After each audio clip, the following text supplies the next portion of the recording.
समन्ता चक्रवालेषु अत्रा गच्छन्तु देवता सद्धम्मं मुनिराजस् सुनन्तु सक्कमुक्कदं ධම්මස්සවන කාලෝ අයං බදන්තා ධම්මස්සවන කාලෝ අයං බදන්තා ධම්මස්සවන කාලෝ අයං බදන්තා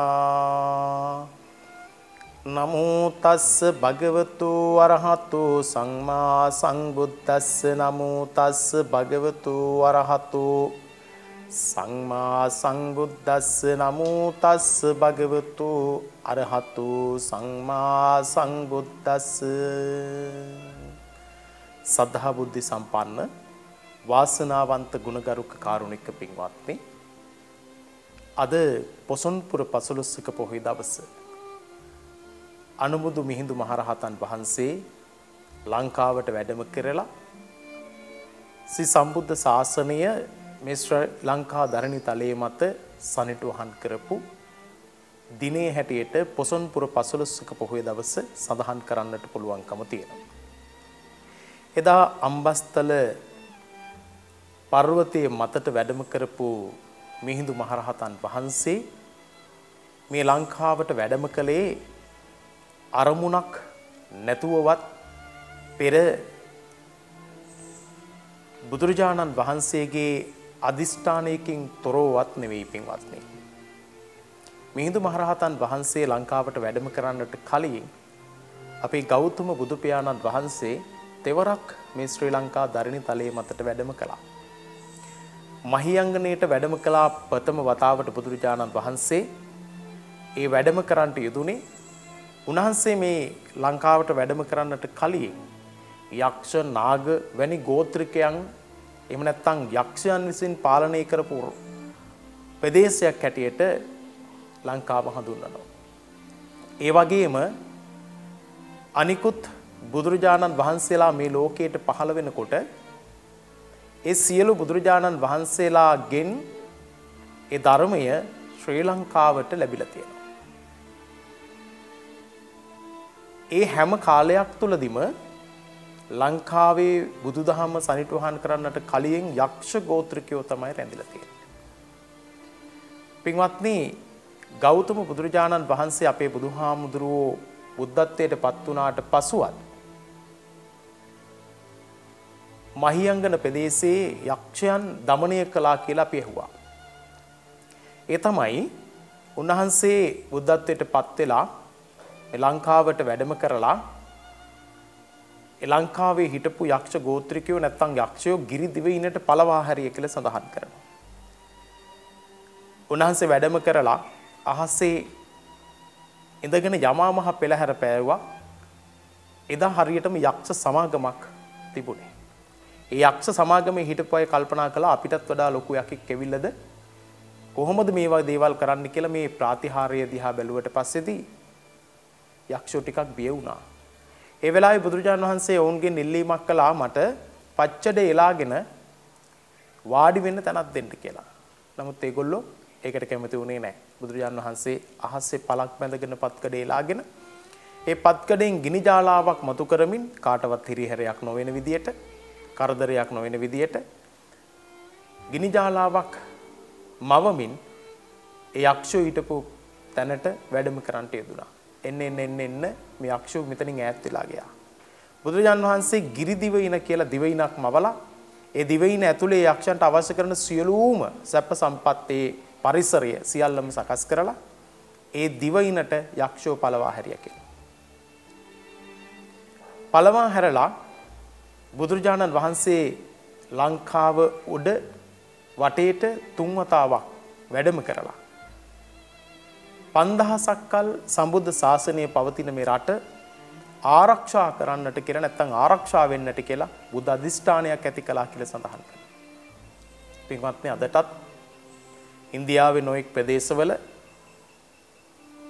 ලංකාවටත් රාවණ රජතුමාටත් සාප වේවා කියලා දින 7ක් එයත්ෝ තමන්ගේ වෘත සමාදන් වෙලා ඒ වෘත වලින් ප්‍රේ වෙලා අවසානයේදී රාවණා රජුගේ පින්තූරයත් ලංකාවේ පින්තූරයක් හදලා ඒ ගිනි තියලා ලංකාවට සාප වේවා රාවණා රජු නැසේවා කියලා ප්‍රාර්ථනාවක් අදටත් කරනවා. ලක්ෂ ගාණක් මිනිස්සු. නමුත් ඒ කිසිදු දෙයක් සිදු නොවන්නේ බුදුරජාණන් වහන්සේගේ බුද්ධ අධිෂ්ඨානය තුළින් මේ ලංකාව ආරක්ෂා වෙන්නට කියලා ප්‍රාර්ථනාව සිද්ධ කරපු නිසා. ඒ ප්‍රථම බුදුරජාණන් වහන්සේගේ ලංකා ගමනය මහියංගනයට වැඩම කරන්නට යෙදුනේ. නාගදීපෙටින් පසුව වැඩම කරන්නට යෙදුනා. කැලණියට වැඩම කරන්නට යෙදුනා. කැලණියට වැඩම කරන්නට කියන ආරාධනාව සිද්ධ කරන්න පවා මණියක්කික නාගරාජයා බුදුරජාණන් වහන්සේ මුණ ගැහෙන්නට දඹදිවට ගියා. එතකොට බුද්ධ පරිනිර්වාණයෙන් වසර 100කටත් වඩා පස්සේ තුන්වෙනි ධර්ම සංගායනාව පවත්වන කාලේ තමයි ධර්මාශෝක මහරජතුමත් මොග්ගලීපුත්ත මහරහතන් වහන්සේත් මේ ධර්මය ලෝකයේ තුල ව්‍යාප්ත කරන්නට මේ කටයුතු සැලසුවේ. ධර්මාශෝක රජතුමා 84000ක් විහෙර විහාරස්ථාන සිද්ධ කරලා නිග්‍රෝධ සාමණේරයන් වහන්සේගෙන් ධර්මයේ ශ්‍රවණය කරලා චණ්ඩාශෝක ධර්මාශෝක බවට පත් වෙලා 84000ක් විහෙර විහාරස්ථාන සිද්ධ කරලා ගෞතම බුදු පියාණන් වහන්සේගේ ධාතුන් වහන්සේලා එක්රැස් කරලා ඒ සෑයවල් ඉදි කරලා දාගැබ් ඉදි කරලා ඒ කටයුතු සිද්ධ කරලා මොග්ගලීපුත්ත මහරහතන් වහන්සේගෙන් විමසනවා මොග්ගලීපුත්ත මහරහතන් වහන්සේ මම දැන් ශාසනයට මෙච්චර වැඩ කරලා තියෙනවා මම දැන් ශාසනයේ අයිතිකාරයෙක්ද උරුමකාරයෙක්ද නෑයෙක්ද කියලා. ඒ වෙලාවේ මොග්ගලීපුත්ත මහරහතන් වහන්සේ මතක් කළා ඔබ කොච්චර විහෙර විහාරස්ථාන කළත් මේ ශාසනයේ නෑකම ලබා ගන්නට බෑ. ශාසනයේ අයිතිකාරයෙක් වෙන්න බෑ. එහෙමනම් තමන්ගේ ලෙයින් උපන් දරුවෙක් පැවිදි කරන්න ඕන කියලා කිව්වා. අන්න ඒ වෙලාවේ ධර්මාශෝක රජතුමා මූණ බැලුවා. යුව රජතුමා හැටියට ඒ කාලේ කටයුතු කරේ මේ ಭಾರತ දේශයේ දඹදිව. ඉන්දියාවේ යුව රජතුමා හැටියට කටයුතු කරේ මිහිඳු කුමාරයා. මිහිඳු කුමාරයාගේ මූණ බලනකොට මිහිඳු කුමාරයාට තේරුණා තාත්තා මේ මූණ බලන්නේ මට මහාන වෙන්න කියලා තමයි. හැබැයි ඒකට බොහෝම කැමැත්තකින් හිටියා. එකපයින් කැමති වෙලා හිටියා. මේ ඉන්දියාවේ ධර්මාශෝක අධිරාජ්‍යයෙන් පස්සේ ඊළඟ අධිරාජ්‍යයා තමයි මිහිඳු කුමාරයා. මිහිඳු කුමාරයා තාත්තගේ අදහස් සඵල කරන්නත් තමනුත් ධර්මයට නතු වෙලා කටයුතු කරන්නට යෙදිච්ච නිසා ආසාවෙන් පැවිදි වුණා. පැවිදි වෙලා රහතන් වහන්සේ නමක් බවට පත් වුණා. මිහිඳු හාමුදුරුවෝ මහරහතන් වහන්සේ ධර්මයේ දේශනා කරන ධර්මයේ උගන්වන ගුරුවරයෙක් හැටියට කටයුතු කරා.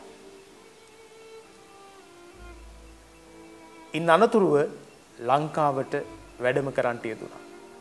ලංකාවට වැඩම කළේ මුටසිව රජතුමා මිය ගියාට පස්සේදී දේවානම්පියතිස්ස මහරජතුමා රාජ්‍යත්වයේ තුල කටයුතු කරන කාලෙදී.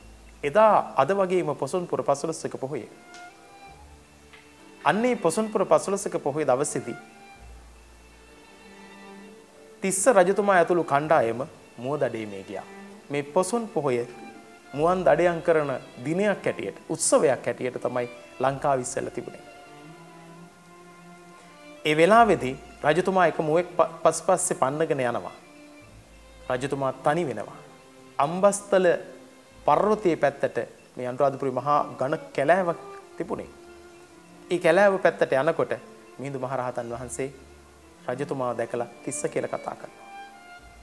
තිස්ස රජතුමා කල්පනා කරනවා මේ ලංකා ධරණිතලයේ මත රජතුමා මමයි. කවුද මට තිස්ස කියලා අමතන්නේ? කවුද ඔබ තිස්ස කියලා අමතනවා කිව්වට පස්සේ මිහිඳු මහරහතන් වහන්සේ කියනවා සමනාමයන් මහරජ ධම්මරාජස්ස ශාවකා තවේව අනුකම්පාය ජම්බුදීපයි දාගතා. මහරජ අපි ශ්‍රමණයෝ සමනාමයන් මහරජ ධම්මරාජස්ස ශාවකා අපි ධම්රජානන් වහන්සේගේ ශ්‍රාවකයෝ. ඒ කියන්නේ බුදුරජාණන් වහන්සේගේ ශ්‍රාවකයෝ.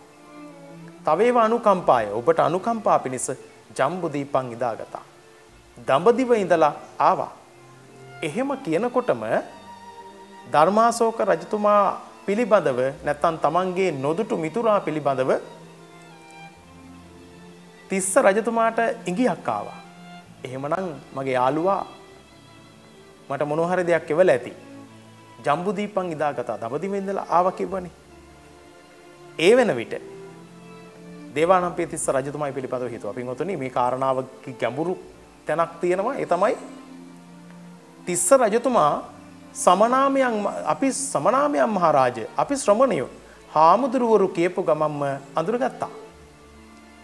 ධම්මරාජස්ස ශාවකා ධම්රජානන් වහන්සේගේ ශ්‍රාවකයෝ. ඒ කියන්නේ බුදුරජාණන් වහන්සේවත් අඳුරනව කවුද තිස්ස රජතුමා? අඳුරනව කියන්නේ දැනගෙන හිටියා ටිකක්. බුදුරජාණන් වහන්සේ ධර්මයේ ස්ථාපිත නොකලාට ඒ පිළිබඳව තොරතුරු ටිකක් තිස්ස රජතුමා දැනගෙන හිටියා. ඇයි? මහියංගණයට, නාගදීපයට, කැලණියට වැඩම කළා බුදුරජාණන් වහන්සේ. ඒ වැඩම කරපු අවස්ථාවන් වලදී උන්වහන්සේ පිළිබඳව විස්තරය අපේ ලංකාවේ සමහර අය දැනගෙන හිටියා. රජතුමා හැටියට තිස්ස කුමාරයාත් දැනගෙන හිටියා. වන්දනා කරපු තිස්ස රජතුමා මිහිඳු මහරහතන් වහන්සේගේ දෙපා වන්දනා කරලා උන්වහන්සේගේ සම්මුඛ සාකච්ඡාවකට ලක් වුණා. ලෝකේ අදටත් පිළිගන්න වටිනාම ප්‍රථම සම්මුඛ සාකච්ඡාව තමයි තිස්ස මහරජතුමත් මිහිඳු මහරහතන් වහන්සේ අතර සිද්ධ වුණේ. අපේ ලංකාවයට ඒක අගේ නෑ. මොකද හැමදාම වෙසක් පොසොන් පොයට කියනවනේ. හැබැයි බටහිර රටවල් වලට යුරෝපෙට හරිම වටිනා කියන සම්මුඛ සාකච්ඡාවක් ඒගොල්ලෝ අදටත් පරීක්ෂණ පවත්වන පිළිබඳ. ඥාති ප්‍රශ්නේ, අඹ ප්‍රශ්නේ මේ ආදී මේ සම්මුඛ සාකච්ඡාව තා වටින. මොකද බුද්ධි පරීක්ෂණයක් සිද්ධ කළා රජතුමාගේ. ඒ බුද්ධි පරීක්ෂණය හොඳටම තේරුම් ගත්තා. අන්න ඊට පස්සේ ධර්මයේ දේශනා කරන්නට යෙදුනේ. මිහිඳු මහරහතන් වහන්සේගේ ලංකා ගමනියත් එක්ක ගමයි පන්සලයි වෙවයි දාගබයි කියන උතුම් සංකල්පයේ ලංකාව ඇතුලේ ඇති වුණා. ඒ වගේම තමයි ශිෂ්ටාචාරයක් හොරු වුණා. අපිට හොඳ ශිෂ්ටාචාරයක් තිබුණට පිළිවෙලක් තිබුණේ නැහැ. හැබැයි පිළිවෙල ගොඩ නැගුණා මිහිඳු සංස්කෘතියත් එක්ක. ගොවිතැනට ගොඩ ගොවිතැන මඩ ගොවිතැන ඒ කෘෂි කර්මාන්තයේ පදනම් වෙච්ච රටක් බවට පත් වුණා. ඒ වගේම සාධාරණව වැඩ කටයුතු කරන මිල මුදල් උපයන රටක් බවට පත් වුණා. මොකද පන්සිල් රකින්න මිනිස්සු හිටියා. මිහිඳු මහරහතන් වහන්සේ අරිට්ඨ කුමාරයා පැවිදි කරනවත් එක්කම මහා රහතන් වහන්සේලා මේ රටේ පහළ වුණා. භාෂාවක් සාහිත්‍යයක් අපිට පහළ වුණා. ඒ භාෂාව පහළ වෙච්ච තැන සාහිත්‍යය පහළ වෙච්ච තැන මිනිස්සු ජීවිතේ ගුණගරුකතාවයටපත් වුණා. ඒ ගුණගරුක ස්වභාවය හරි පුදුමාකාරයි පින්වත්. ධර්මයත් එක්කයි දහමත් එක්කයි මේ සියල්ල බද්ධ වුණේ. භාෂා සාහිත්‍යය තුල අපේ එකගතාවය, එකමුතුකම, ඒ වගේම මෛත්‍රී සහගත ස්වභාවය, කල්යාණ මිත්‍රත්වය මේ සියල්ලම ජීවිතයට බද්ධ වෙන්න පටන් ගත්ත දහමත් එක්ක. එනිසා කවි කියනකොට කවිය තුල දහම තිබුණා. ගීත කියනකොට ගීතය තුල දහම තිබුණා. ඒ වගේම අනිකුත් සාහිත්‍ය නිර්මාණ තුල දහම තිබුණා. අපි පාරු පදින පුච්චලයක් පාරුවක් පැදගෙන ගඟේ යනකොට ඒ පාරු පදින එක ගැන එයා සාහිත්‍යයෙන් එකතු කළේ ධර්මයේ එකතු කරගෙන. ඔන්න මලේ ඔය නාමල නිලාවරින් අත්ත බිඳෙයි පය බුරුලෙන් තබාවරින් කැලණි ගඟේ ඔරු යනවා බලාවරින් සාදුකාර නියොරුවක නැගී වරින්. කලින් ඔරු පැද්දා, පාරු පැද්දා. හැබැයි ධර්මයේ එකතු වුණේ නැහැ. ඔන්න මලේ ওই නාමල නිලාවරින් අත්ත බිඳේ පය බුරුලෙන් තබාවලින් කැලණි ගඟේ ඔරු යනවා බලාවරින් සාදුකාර දී ඔරුවක නැගී වරින්. වෙනදා ඔරු පදින වෙලාවට සාදුනාද දුන්නේ නැහැ.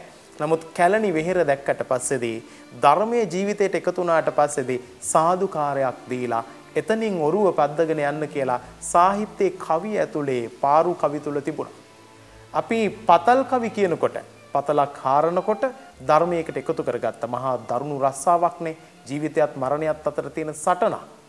ඒ සටන අරගෙන යන මිනිස්සු ධර්මයේ එකතු කරගත්ත සාහිත්‍යයෙන් ඒ කවි කියනකොට ඉන්නෙත් දුම්බරයි මහ කළු ගලක් යට කන්නෙත් කරවලයි රට හාලේ බතට බොන්නෙත් බොරදියයි පුරුවේ කළ පවට යන්නේ කවදාද මව්පියෝ දකින්නට. බලන්නකො මෙතන කන්නේත් කරවලයි රටහාලේ බතට බොන්නේත් බොරදියයි పూర్වේ කළ බවට අන්න పూర్වේ කළ පව් මෙන්න පෙර පව් කරපු නිසා දරුණු රැකියාවල් වලට අපිට ජීවිතේ විඳවන රස්සාවල් වලට ජීවිතයත් මරණයත් අතර තියෙන රස්සාවල් වලට අපිට යන්න සිද්ධ වෙනවා. ඒවා හරි භයානක දේවල්. ඒ වගේ දේවල් සිද්ධ කරන්න වෙන්නේ పూర్වේ කළ පවට. අන ධර්මයේ එකතු වෙච්ච තැන තමන්ගේ රැකියාවේ තියෙන බිහිසුණුභාවය, තමන්ගේ රැකියාවේ තියෙන අපහසුතාවය මේ දේවල් තුලට ධර්මයේ එකතු වෙනකොට කරන పూర్වේ කළ පව කියන වචනය දහමට එකතු වුණා. ඒ මිහිඳු සංස්කෘතියෙන් තමයි දහමට එකතු වෙන්නේ. ඒ වගේම අපි දන්නෝ ප්‍රවාහන පහසුකම් ඒ කාලේ තිබුණේ නැහැ. ගැල් තමයි තිබුණේ. ගවයෝ වැඳගත්තු කරත්ත වලින් තමයි භාණ්ඩ ප්‍රවාහනය සිද්ධ කරන්නට යෙදුනේ. නිසා ඒ භාණ්ඩ ප්‍රවාහනය සිද්ධ කරනකොට යොදුන් ගාණක්, කිලෝමීටර ගාණක්, සතකුම් ගාණක් ඒ බඩු අරගෙන තවලන් වලින් මිනිස්සුන්ට යන්න සිද්ධ වුණා. ඒ යනකොට පාළුව කාන්සිය මකා ගන්න, ඒ ජීවිතය ගැන තේරුම් ගන්න, ජීවිතයට යම් කිසි දෙයක් එකතු කරගන්න, ධර්මය එකතු කරගන්නට යෙදුණා. ඒ වෙලාවටත් සඳහන් කළා මේ කවි කියනකොට පෞකල ගොනෝ ඇදපන් හපු තල් යනවා කියලා කිව්වා. ගොනා මේ කරත්තේ බඩු පටෝගෙන කන්දක් උඩට යනකොට පෞකල ගොනෝ ඇදපන් හපු තල් යනවා කිව්වා.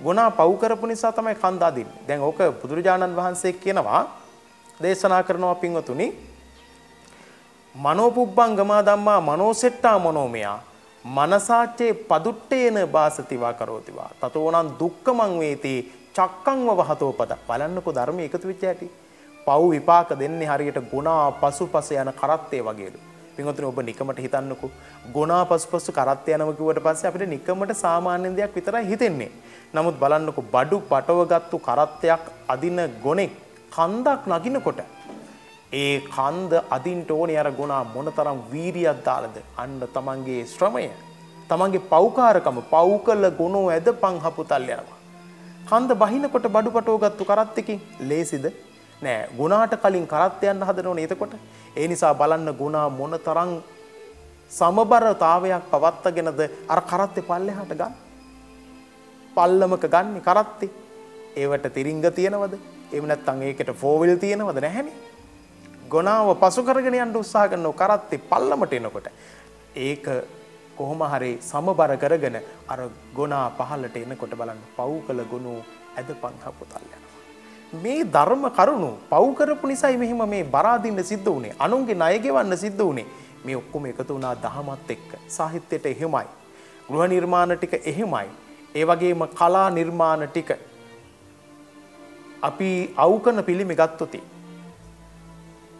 සමාධි බුදු පිළිමේ මහමෙ උනා උයනේ තියෙන සමාධි බුදු පිළිමේ ගත්තොත් එහෙම අඩවන් වූ දිනතින් ගලනා මෙත් මුදිතා කරුණා දහලා මෛත්‍රිය මෙදහත්භාවය කරුණාව බුදුරජාණන් වහන්සේ ළඟ තියෙන වටිනාම කියන කාරණා තුනක් මෛත්‍රී සහගතයි සියලු සත්වෝ නිදුක් වෙත්වා සමාධි බුද්ධ රූපය දකින හැම කෙනෙක්ගේම හිත නිදුක් වෙනවා මෙදහත් ගුණයෙන් යුතුයි සමබරයි හැම වචනයකදීම හැම ක්‍රියාවකදීම බුද්ධ රූපය දිහා බලනකොට සමාධි බුදු රූපය දිහා බලනකොට එහෙමයි කරුණාවන්තයි හැම වෙලාවකදීම අපි කෙරේ බලාගෙන ඉන්නවා කියලා දැනෙනවා කවුරු හරි කෙනෙක් අපි කෙනේ බලාගෙන ඉන්නවනම් අපිට කොච්චර ජීවිතේ සතුටක් තියෙනවද කවුරු හරි කෙනෙක් අපි දිහා බලාගෙන ඉන්නවා අපි බලන්න අම්මා ඉන්නවා අපි බලන්න අප්පච්චි ඉන්නවා අපි බලන්න ගමේ දායකයෝ ඉන්නවා අපි බලන්න අපේ හාමුදුරුවෝ ඉන්නවා අපි බලන්න අපේ ගුරුවරු ඉන්නවා. එහෙම දැනෙනකොට පින්වත්නි කොච්චර සතුටක් දැනෙනවද බලන්න.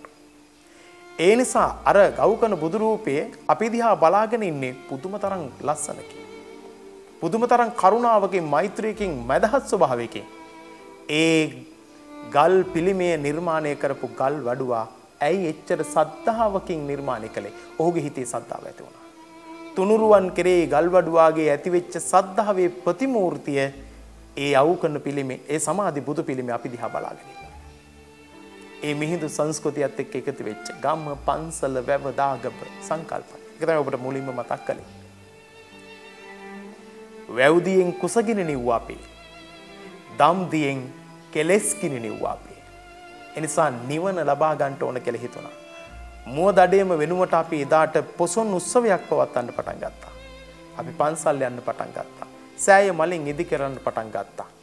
ගෞතම සංබුදු සමාධි පිනිරුව නිත් හැර මහමෙවුනා උයනි දහම් දෙසනවා දුටුවෙමි කලින් පළමුව බුදුහාමුදුරුවනේ පළමුව බුදුහාමුදුරුවනේ සාමණේරවරු ඒ බණ ඇසුවා ඉඳගෙන ගස්ගල් මුල් සෙවනේ වට්ටක් කාමල් පිපුණාවා ගෙලු අප්පච්චිගේ නවදැලිහෙමි අප්පච්චිගේ නවදැලිහෙමි පුරා සඳේ රැස් පලසෙලා බිම පරසතු මල් පාමුල පුදමින් දේවතා කුසුම් බුදුන් වඳින සඳ සිරිමාබෝ සමිඳුට ඉහලින් සිරිමාබෝ සමිඳුට ඉහලින් සාදුනාදයෙන් පිබිදුණු හදවත් ස්වර්ණමාලි සෑකොත් නිරිඳුන් තුම්පොළ සංබුදු උරුමේ මහිමය අහසේලීවා තරුවකුරින් අහසේලීවා තරුවකුරින් මේක අපේ සංබුද්ධ රාජ්‍යය යනුවෙන් හැඩලිය කම් කරලා මිසක පව්වට ඉහලින් අහසේ තුන් පිටකයගෙන දිග ඇරලා තුන් පිටකයගෙන දිග ඇරලා සත්හට සෙත් කොට මෙත් මග පෙන්වා දහම් රසය ලොවටම බෙදලා සම්බුදු ගුණදම් සිසිලස මැව්වා සසර දිනන මග පෙන්නාලා සසර දිනන මග පෙන්නාලා සාහිත්‍ය හුඟක් පින්වත්නි මේ ජීවිතය පිළිබඳව හුඟක් කතා කරනවා. මිහිඳු සංස්කෘතිය පිළිබඳව හුඟක් කතා කරනවා. අපි හැමදිනාටම කන හැටි කතා කරන හැටි තැනකට එන හැටි තැනකින් යන හැටි ඇඳුමක් අඳින හැටි පිළිවෙලකට වැඩ කරන හැටි දහම ඉගෙන ගන්න හැටි බුදුරජාණන් වහන්සේගේ මේ ධර්මය මිහිඳු මහරහතන් වහන්සේගේ මුවෙන් තමයි ලංකාවාසී අපි දැනගත්තී. උන්වහන්සේ තමයි අපිට ධර්මයේ දේශනා කළේ. එනිසාද ගුරුවරයා වන්දනා කරන දවසක් හැටියට අපි හැම දිනාටම මේ පොසොන් දවස සඳහන් කරගන්නට පුළුවන්කම තියෙනවා. ඒ වගේම තමයි මේගේ ඥාතීන්ට පින් අනුමෝදන් කරන්නට විශේෂයෙන්ම විමානවත්තු පේතවත්තු කියලා දිවුලව සැප සම්පත් විඳින විදිය විමානවත්තු තුලින් අපාගත වෙලා නැත්තම් ප්‍රේතයෙක් බවට පත් වුණොත් පව් වැඩ කරලා ප්‍රේත ලෝකෙ මිනිස්සු නැත්තම් ප්‍රේතයෝ විඳින දුක පිළිබඳව මිහිඳු මහරහතන් වහන්සේ කතා කළා. අරිට්ඨ කුමාරය ඇතුළු ලංකාවේ පුරුෂ පාරුෂයට පිරිමි අයට එදා සම්බුදු විමුක්තිය ළඟා කරගන්නට ලැබුණේ මිහිඳු මහරහතන් වහන්සේගේ ලංකා ගමනේ අපේ ගුරුවරයා. අනුලා දේවිය ඇතුළු කාන්තාවන්ට එදා විමුක්තිය ළඟා කරගන්නට පුළුවන්කම ලැබුණේ මිහිඳු මහරහතන් වහන්සේ නිසා. උතුම් විජයශ්‍රී ජයශ්‍රී මහා බෝධීන් වහන්සේ අපට ලැබුණේ. සංඝමිත්තා මහරහත් තෙරණින් වහන්සේ වැඩම කරලා 18 කුලයක් මේ රටේ යම් යම් නිර්මාණ කරන තත්ත්වයට පත් කළේ මිහිඳු මහරහතන් වහන්සේගේ ලංකා ගමනයත් එක්ක. ඒ නිසා පින්වතුනි ඒ ඊටා වටින කියන දිනයක් වගේ ඒ ඊටාමත් වටින කියන සම්පතක්. ඒ නිසා තමයි කිව්වේ බුදුරජාණන් වහන්සේගෙන් පස්සේ අනුබුදු මිහිඳු මහරහතන් වහන්සේ අපිට බුදු කෙනෙක් වෙනවා. ඒකයි අපි අනුබුදු කියලා අන්වර්ථ නාමයක් මිහිඳු මහරහතන් වහන්සේ වෙනුවෙන් පාවිච්චි කරන්නේ. එනිසා ඒ තිස්ස රජතුමා ඇතුළු පිරිස එකට එක රාශි වෙලා සිද්ධ කරපු කරුණු ඉතාමත් වටිනවා. පින්වතුනි අපි මේ දේශනාව අවසන් කරන්නට කලින් ඔබට තා වටින කියන සිදුවීමක් මතක් කරලා දේශනාව අවසන් කරන්න. තිස්ස රජතුමත් ඒ වගේම සුමන සාමණේරයන් වහන්සේ ඒ වගේම දේවානම් පීතිස්ස රජතුමත් ධර්මාශෝක රජතුමත් එක් ආත්මයක ඉපදුනා සහෝදරයෝ තුන්දෙනෙක් වෙනවා. මේ සහෝදරයෝ තුන්දෙනා ජීවත් වුණේ කැලෑවට ගිහිල්ලා මී පැණි කඩලා. මී වද කඩලා මී පැණි හදලා වෙළඳ පොළට විකුණලා තමයි ජීවත් වෙන්නේ. පළවෙනි සහෝදරයා ලොකු අයියා තමයි ඔය කියන මී පැණි සොයාගෙන එන කෙනා. දෙවෙනි එක්කෙනා තමයි මී පැණි කඩන කෙනා. තුන්වෙනි එක්කෙනා තමයි ඒවා මුට්ටි වලට දාලා කට පැඳලා කඩේ ඉඳගෙන විකුණන කෙනා.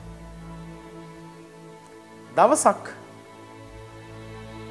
පසේ බුදුරයන් වහන්සේ නමක් වැඩම කළා පාරේ. ඒ වැඩම කරන අවස්ථාවක කාන්තාවක් වතුරු පුරවපුර හිටිය. ගෙදර වැඩකාරකම් කරන කාන්තාවක් වතුරු පුරවපුර හිටියා. කලයකට ගටිකා කියලා. පසේ බුදුරන් වහන්සේ ගටිකා ළඟට ගිහිල්ලා අහනවා නැගණිය අපේ පසේ බුදුරන් වහන්සේ නමක් ඉන්නවා කකුලේ දදයක් හැදිලා. ඒකට මී පැණි ටිකක් අවශ්‍යයි.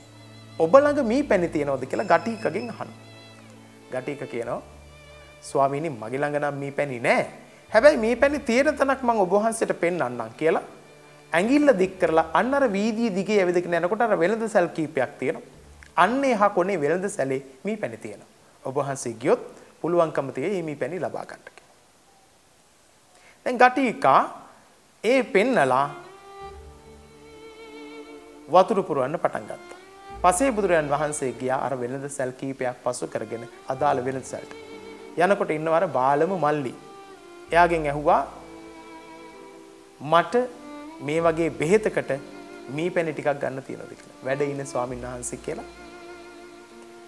එක මී පැණි හට්ටියක් කට බැඳලා එහෙම්ම පසේ බුදුරජාණන් වහන්සේට පූජා කළා මගේ අයියටත් මගේ අයියලා දෙන්නටත් මටත් සැපසේ ජීවත් වෙන්න ලැබෙන්න පින් සිද්ධ වෙන්න කියලා ප්‍රාර්ථනාවක් කරනවා. අන්නේ වෙලාවේදී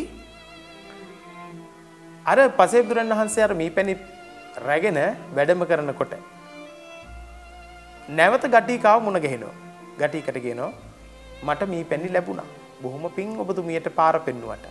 ගටිකා ප්‍රාර්ථනාවක් කරනවානේ මට දෙන්න මී පැණි නැතුණාට මම පාර පෙන්නුවනේ පසේ බුදුරෙකුට. ඒක කොච්චර වටිනවද? එපින් කවදාවත් මං වැඩකාරියක් වෙලා නම් උපදින්න එපා කියලා ප්‍රාර්ථනාවක් කළා. දැන් ඔන්න පින්වත්නි මාසෙ අන්තිමට දැන් මේගොල්ලෝ ගණදෙනු බලනවා. ගණදෙනු බලනකොට එක මී පැණි මුට්ටියක් අඩුයි. මුට්ටියක් නැහැ, මී පැණිත් නැහැ, වෙච්ච දෙයක්වත්. දැන් අහන මල්ලිගෙන් අනේ මල්ලිත් අමනාප වෙන්න එපා අපි තුන්දෙනා එකතු වෙලානේ මේක කරන්නේ. දැන් මේ එක මී පැණි හට්ටියක් අඩුයිනේ. මුට්ටියක් නැහැ, මී පැණිත් නැහැ, වෙච්ච දෙයක්වත් නැහැ, සල්ලිත් නැහැ කිව්වා. ඊට පස්සේ කෙනානේ අයියලාට මට කියන්න අමතකුණා මම ඒ මී පැණි හට්ටිය පසේ බුදුරයන් වහන්සේ නමකට පූජා කළා. අයියලා දෙන්නටත් මටත් පින් සිද්ධ වෙන්න කියලා. ඊට පස්සේ මොකද කළේ? අර ලොකු අයියා එයා කියනවා ඔය පසේ බුදුවරයෙක් කියලා ඇහිලා තියෙන්නේ හොරෙක් කියලා කිව්වා. හොරෙක් කිව්වා. නැත්තම් එහෙම වංචා වැඩ කරන සැඩොලික් කියලා කිව්වා. ඒ නිසා ඔය අහුවෙලා කියලා බැන්නා. අපහාස කළා. ඊළඟට දෙවෙනි අයියා කිව්වා මට අහු වුණොත් එහෙම මම මූදෙන් එහා පැත්තට විසි කරනවා කියලා. එහෙම අපහාස කරන්න ඉන්නෝනේ ඕන තරම්. ඊට පස්සේ මල්ලි කෝනේ ඒව නම් මම දන්නේ නැහැ. ඔයාලා කැමති දෙයක් කරගන්න මගෙන් සල්ලි ගන්න. මමනේ පූජා කළේ. මගේ පඩියෙන් කපා ගන්න කියලා කිව්වා. ඊට පස්සේ මේ දෙන්නට ඒ ගැන දුක හිතුණා. නේ මල්ලි එහෙම හිතන්න එපා. අපි වැරදිලා අර කේන්තියට සමහර අය හොරට සිවුරු පොරවගෙන ඔහම එනෝනේ. ඒක නිසා තමයි කිව්වේ කියලා කිව්වා. ඉතින් මේ තුන් දෙනා එකට ජීවත් වෙලා මැරිලා ගියා. ඊළඟට තමයි ඉපදුනේ. අර සදහැසිතින් මී පැණි පූජා කරපු නිසා මගේ ගාණෙන් කපා ගන්න කියලා එහෙම කියපු නිසා අර මල්ලි තමයි ධර්මාශෝක රජතුමා වෙලා ඉපදුනේ. මම ඔබට කිව්වේ සුමන සාමණේරු කියලා. සුමන සාමණේරු නිග්‍රෝධ සාමණේරු. ඊළඟට අර ලොකු අයියා වෙලා හිටපු කෙනා තමයි නිග්‍රෝධ සාමණේරයා බවට පත් වුනේ. නිග්‍රෝධ සාමණේර කියන්නේ සුමන කියලා හිටියා සහෝදරයෙක්. ඊළඟට අනිත් බාලම මල්ලි තමයි ධර්මාශෝක බවට පත් වුනේ. තෙන් පින්වතුනි ඒගොල්ලෝ නැවත එකතු වෙලා තමයි නිග්‍රෝධ සාමණේරයා දැකලා චණ්ඩාශෝක ධර්මාශෝකට බවට පත් වෙනවා. ධර්මාශෝක පෑනිමුතුරෙක් බවට පරිවර්තනය වෙලා දේවානම්පියතිස්ස රජතුමාට බුදුදහම ලංකාවට එවනවා. ඉතින් බලන්න එකතු වුණාට පස්සේ අපිට උදාර උතුම් පොසොන් පොහොයක් ලැබෙනවා. ලස්සන භාෂාවක් ලැබෙනවා. ලස්සන ආගමක් අපිට ලැබෙනවා. හිත නිවෙන හිත සැනසෙන ජීවිත අපිට ළඟා කර ගන්නට පුළුවන්කමනේ. ඒ පොසොන් උදාවත් එක්ක. පින්වත්නි අද දවසේදී ඔබට මතක් කළේ ඒ කතාව. ඉතින් මේ පින්කම සිද්ධ කරගන්න. මේ ධර්ම දේශනාව කෙටි ධම් දෙසුම ඔබට ශ්‍රවණය කරන්නට අවකාශ ලැබුණු දායකත්වය සපයපු නිසා අද දවසේ මේ උතුම් පින්කමේ දායකත්වයෙන් කටයුතු කරන දකුණු කොරියාවේ සේවයේ නියුතු ජාවත පාරේ පදිංචි සනීර සූර්යාරච්චි මහත්මයා. එතුමා තමයි අද දකුණු කොරියාවේ සේවය කරමින් ඉඳලා අපිට මේ ධර්මානුශාසනාව සිද්ධ කරන්නට මේ අවකාශය සලසා දුන්නේ අනුග්‍රහය දැක්ුවේ. එනිසා සනීර සූර්යාරච්චි මහත්මයාට නිදුක් නිරෝගී ජීවිතයක් ගත කරන්නට මේ සියලු ශක්තිය ධෛර්ය හේතු වාසනා වේවා. ඒ වගේම VSC පෙරේරා ආදරණීය මෑණියන් බිරිඳ ජිලානි මහත්මිය පියතුමා ඇතුළු කොටගෙන සියලු ඥාති හිත මිත්‍රාදීන්ටත් ඒ වගේම සුපර් ඊග සංගීත කණ්ඩායමටත් සෙත් ප්‍රාර්ථනා කරලා අද දවසේදී මේ පින්කමේ දායකත්වයෙන් කටයුතු කරන්න යුතු නිසා හැම දිනාටම නිදුක් නිරෝගී සුවය චිරජීවනයේ වාසනාව උදා කර ගැනීමට හැකියාව ශක්තිය ලැබේවා කියලා මේ වෙලාවේදී සාදු කියලා ප්‍රාර්ථනා කරනවා. ඔහු නමින් මේ ගියා වූ සියලු මේගේ ඥාතීන්ද මේ පින් අනුමෝදන් වෙත්වා කියලා සාදු කියලා ප්‍රාර්ථනා කරනවා. ඒ වගේම විශේෂයෙන්ම සඳහන් කරන්න ඕන ඔබට මේ සද්ධර්ම දේශනාව ශ්‍රවණය කරන්නට හැකියාව ලැබුණේ දියස ටීවී නාලිකාව නිසා. දියස ටීවී නාලිකාවේ කාර්ය මණ්ඩලයේ හැම සියලු දෙනාටමත් අපි තුනුරුවන්ගේ ආශිර්වාදය ලැබේවා කියලා ප්‍රාර්ථනා කරමු. ඔබ සියලු දෙනාටම තුනුරුවන්ගේ ආශිර්වාදය ප්‍රාර්ථනා කරමින් දියස ටීවී නාලිකාව තුළින් ඔබට සෑම පොයේ දවසකදීම මේ උතුම් ධර්ම කරුණු ශ්‍රවණය කරන්නට වගේම ඔබට අවශ්‍ය කරන ධර්ම කරුණු දැන ගැනීමට හැකියාව තියෙනවා. නිසා දියස ටීවී නාලිකාව ශ්‍රවණය කරන්න නරඹන්නට කියලා ඔබට නැවතත් සිහිපත් කරමින් ඔබ සියලු දෙනාටම තුනුරුවන්ගේ ආශිර්වාදය ලැබේවා කියලා සාදු කියලා ප්‍රාර්ථනා කරනවා. ආකාසට්ඨා චුම්මට්ඨා දේවානාගා මහිද්దికා පුඤ්ඤන්තං අනුමෝදිत्वा චිරං රක්칸තු ලෝක සාසනං පුඤ්ඤන්තං අනුමෝදිत्वा චිරං රක්칸තු දේශනං පුඤ්ඤන්තං අනුමෝදිत्वा චිරං රක්칸තු තං සදා හැම දිනාටම තුනුරුවන් සරණයි.